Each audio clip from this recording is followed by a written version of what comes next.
This is The Healthy Healer, where true voice is your medicine. This is where we help doctors and other healers navigate through the challenging times by learning from the best minds in the healing industry.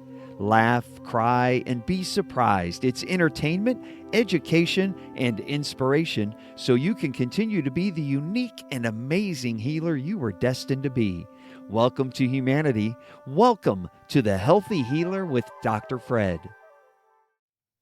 Hello, everyone. It's Dr. Fred, and today's short has to do a little bit with the conversation I had with Dr. Blatman. Dr. Blatman wants to spread the word to help mankind get out of pain. And of course, I want to spread the word to help mankind lose mental illness. So these are both extremely audacious claims and desires. And Dr. Blatman and I grew up talking to each other a lot about who we both were and what our fields had served up to us. The thing that we actually realized that we relate to each other on was that what we were taught in medical school when we were fresh and green and eager to learn wasn't what is the truth. In Dr. Blatman's case, he learned many things about pain that are, if you listen to the interview we had together, that fly against everything we've ever known about pain or that we were taught in the conventional medical system. So that doctors and physical therapists and people who are responsible for caring for people with pain do not have the truth when they take this on.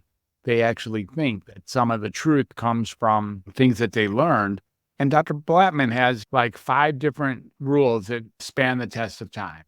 Number 1, he says we can't believe that the pain comes from where it hurts. This is also true in psychiatry. We can't believe that the symptoms that someone has to do with the expression of their condition. In other words, we all have root causes that are totally different than how we respond outwardly. In Dr. Blatman's case, he says it doesn't really matter and it's not important what we think pain feels like. From a psychiatric standpoint, I think we can start saying stuff like, the average person doesn't really know a distinct difference between depression, anxiety, and discomfort.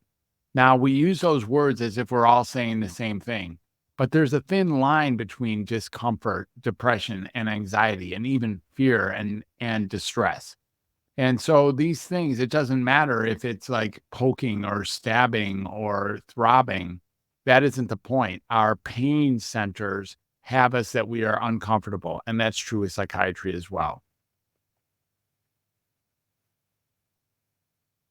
The only thing that you can believe is what you feel and touch is one of the things that Dr. Blatman says.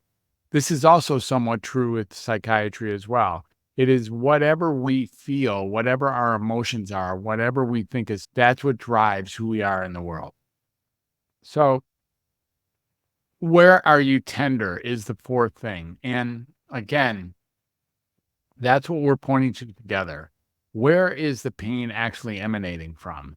What's happening? Is there a burning fire that has the log actually in flames? In other words, are there things going on in your life that are actually causing you to feel the pain of emotional distress or discomfort or imbalance?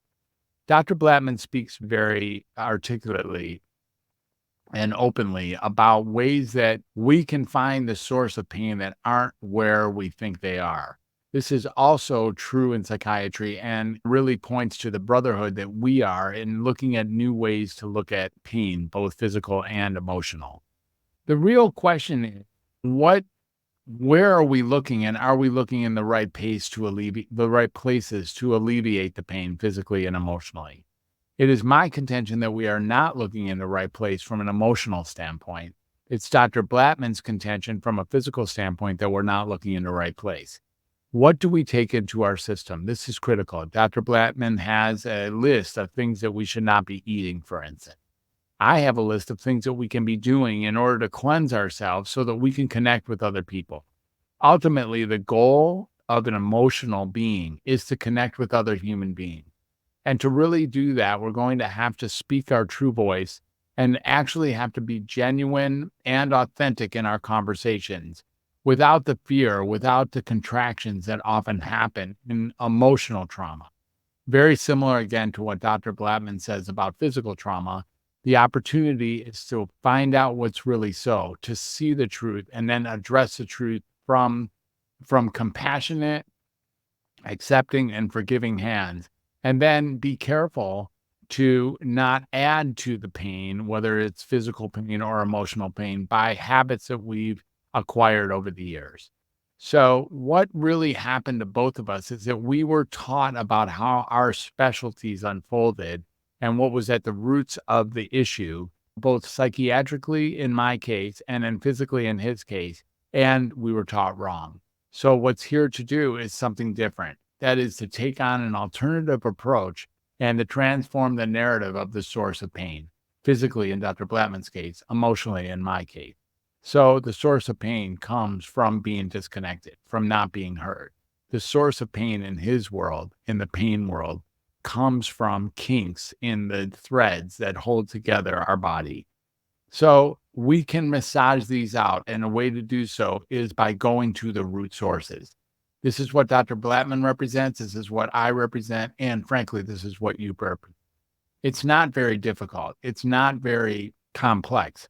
Ultimately, you go to where the pain is and you take advantage of the resiliency and magic that our human body and human form take on each and every day, and lean into that in ways that alleviate pain, and then don't add to it once the relief comes.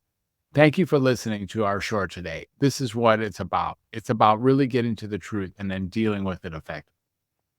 Let me know what you think. If you like the show, and I hope that you do, please feel free to share or to comment or even like it. And by all means, please subscribe to The Healthy Healer. Bye for now. It's been a pleasure.